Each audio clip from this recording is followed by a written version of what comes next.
अस्सलामुअलैकुम, मैं हूं मिर्ज़ा मोहम्मद अब्दुल्ला। खुशामदीद एक बार फिर से इस यूट्यूब चैनल पर और हाज़िर हूं मैं आज आपके सामने एक और ज़बरदस्त किस्म की वीडियो के साथ। आज की वीडियो बहुत ज़्यादा ज़रूरी होने वाली है उन लोगों के लिए जो कि असाइनमेंट्स लिखते हैं पीसी के ऊपर, लैपटॉप के ऊपर, या फिर जो लोग कोई भी आर्टिकल्स लिखते हैं, एमएस वर्ड को यूज़ करते हैं, कुछ चीज़ें बड़े-बड़े पैराग्राफ्स लिखते हैं, उन लोगों के लिए बहुत ज़्यादा इंपॉर्टेंट होने वाली है, ख़ास होने वाली है। तो आज की वीडियो में हम क्या देखने वाले हैं, हम अपने एमएस वर्ड में टेक्स्ट की अलाइनमेंट या फिर पैराग्राफ की अलाइनमेंट जो है वो कैसे सेट कर सकते हैं। सीध बोल दें, पैराग्राफ का स्टाइल लिखे होने का कैसा हो सकता है, कैसे सेट कर सकते हैं, यही हम आज की वीडियो में देखने वाले हैं। मगर उससे पहले अगर आपने चैनल को सब्सक्राइब नहीं किया तो सब्सक्राइब जरूर कर लीजिएगा, क्योंकि मैं आपके लिए लाने वाला हूँ इसी तरह की ज़बरदस्त किस्म की वीडियोस। तो चैनल को सब्सक्राइब जरूर कर दीजिएगा। तो चलिए चलते हैं अपने कंप्यूटर की स्क्रीन की तरफ। तो यहाँ से मैं अपने कंप्यूटर स्क्रीन पर आ चुका हूँ। यहाँ से कंप्यूटर स्क्रीन पर आने के बाद मुझे तो सबसे पहले करना क्या, अपना एमएस वर्ड का वो डॉक्यूमेंट ओपन करना है जहाँ पे मेरा कोई भी टेक्स्ट है। तो यहाँ पर मैंने अपना एमएस वर्ड का डॉक्यूमेंट जो ओपन कर लिया और यहाँ पर मैंने एक डिफ़ॉल्ट टेक्स्ट जो है, एक रैंडम ही पैराग्राफ लिया और उसको यहाँ पर लिख दिया। अब यहाँ पर पैराग्राफ लिखने के बाद यहाँ पर मैं क्या चाह रहा हूँ कि मैं यहाँ से अपनी इस पैराग्राफ की स्पेसिंग जो है, स्टाइल वो सेट करूँ। ये इस टाइम जो है ना, ये यूनिवर्सल स्टाइल के ऊपर है, जो कि बुक्स वगैरह में लिखा होता है, जितने भी आर्टिकल्स होते हैं वो इसी स्टाइल में होता है। मतलब कि left to right, left corner जो सारा इक्वल होगा, राइट कॉर्नर जो है वो ज़रा इक्वल नहीं, मतलब कि उसमें सारा जो गैप देना उसने लाइंस के बीच वो सारा यहीं पर देगा। यहाँ से लेफ़्ट साइड से स्टार्टिंग जो है वो इक्वल होगी सारे टेक्स्ट की। यह यूनिवर्सल, इसको बोलते हैं ये, ठीक है, ये वाला जो है अलाइन, लेफ्ट अलाइनमेंट इसको बोल सकते हो आप। हाँ, लेफ्ट अलाइनमेंट इसको कहते हैं। तो यहाँ से एक तो ये अलाइनमेंट, सबसे पहले टेक्स्ट की अलाइनमेंट यही होती है यूनिवर्सल टेक्स्ट की। अब मैं क्या, अगर मैं चाह रहा हूँ कि इसकी अलाइनमेंट हो जाए चेंज, तो वो मैं कैसे कर सकता हूँ, मैं इस सारे सिलेक्ट करूँगा इस तरह, कॉपी, ठीक है। इसको कॉपी करने के बाद यहाँ से अब मेरे पास डिफरेंट ऑप्शन आ रही है अलाइनमेंट की। तो अब मैं यहाँ से क्या करूँगा, सबसे पहले तो ये थी, मैंने इसके ऊपर क्लिक किया तो देखा ये इस तरीके से हो गई, ठीक है। दूसरी ऑप्शन क्या हो सकती है, देखें, ये इधर से स्टार्ट हो और यहाँ से भी इक्वल हुआ, इसने सारे पैराग्राफ के दरमियान स्पेसिंग इस तरीके से की, लेकिन ये ऑटोमेटिकली शिफ्ट कर गया इस जस्टिफाई, इसको हम बोलते हैं जस्टिफाई अलाइनमेंट। लेकिन इसको मैं सबसे एंड में बताऊंगा, अभी बताने की जरूरत नहीं।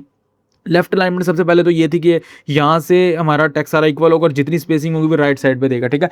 दूसरा है, इसको हम बोलते हैं सेंटर अलाइनमेंट। सेंटर अलाइनमेंट कैसे होती है हमारी, के ना हम सारा टेक्स्ट जो है ना वो दरमियान में लाइन होगा और स्पेसिस दोनों साइडों से वो छोड़ेगा, ओवरऑल दरमियान में होगा। जैसे अक्सर आपने देखा होगा जो छोटे बच्चों की बुक्स में पोइम्स लिखी होती थी वो सेंटर लाइंड होती थी, ठीक है। जो मतलब हमारी पहली दूसरी क्लास में जो पोइम्स लिखी होती थी बुक्स में, तो वो सेंटर लाइंड होती थी।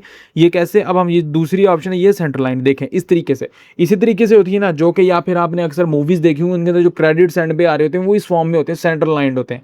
देखिए सारी उसने सारे लेफ्ट राइट पे गैप्स छोड़े हुए हैं, कोई इक्वल नहीं है, लेकिन राइट दरमियान में उसका सारा जो है ना फोकस है, दरमियान से उसने सारा इक्वल किया हुआ है और जितनी भी स्पेसिंग है वो लेफ्ट राइट दोनों साइडों पे छोड़ेगा। लेफ्ट अलाइनमेंट में क्या था कि उसने सारा जो है वो इधर किया हुआ था, लेफ्ट लाइन किया हुआ था। मैं यहाँ से इसको सारा सिलेक्ट करके ये यहाँ करूँगा तो देखिए उसने सारा लेफ्ट से उसने इक्वल किया हुआ था और राइट साइड पर उसने सारी स्पेसिंग छोड़ी हुई थी।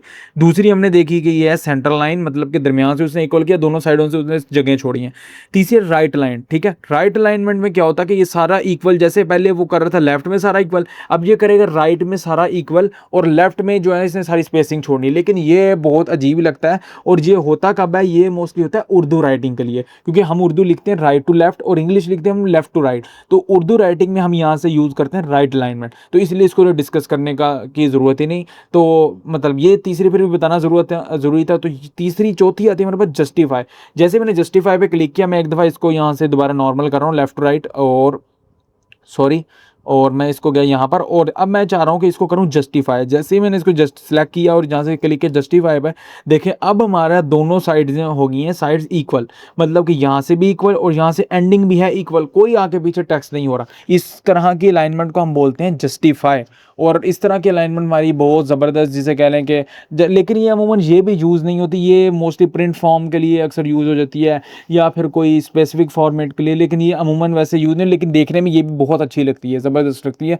लेकिन मोस्टली जो हमारी टेक्स्ट फॉर्म में यूज़ होती है वो यही होती है, लेफ्ट अलाइनमेंट। यहाँ से सिलेक्ट करेंगे, इसको जाके चेक करेंगे तो ये होती है हमारी यूनिवर्सल, जिसमें हमारे डॉक्यूमेंट्स होते हैं, नोट्स होते हैं, बुक्स में राइट किया होता है, वो ये यूनिवर्सल जो है फॉर्मेट होता है। तो यही आज की वीडियो का मकसद है कि आपको बताऊँ आप अपने पैराग्राफ की अलाइनमेंट को कैसे सेट कर सकते हैं एमएस वर्ड में। तो उम्मीद करता हूँ आपको आज की वीडियो अच्छी लगी होगी, और अगर अच्छी लगी तो प्लीज़ लाइक कीजिएगा, चैनल को सब्सक्राइब कीजिएगा, वीडियो को ज़्यादा से ज़्यादा शेयर कीजिएगा। मिलते हैं नेक्स्ट वीडियो में, तब तक के लिए खुदा हाफिज़।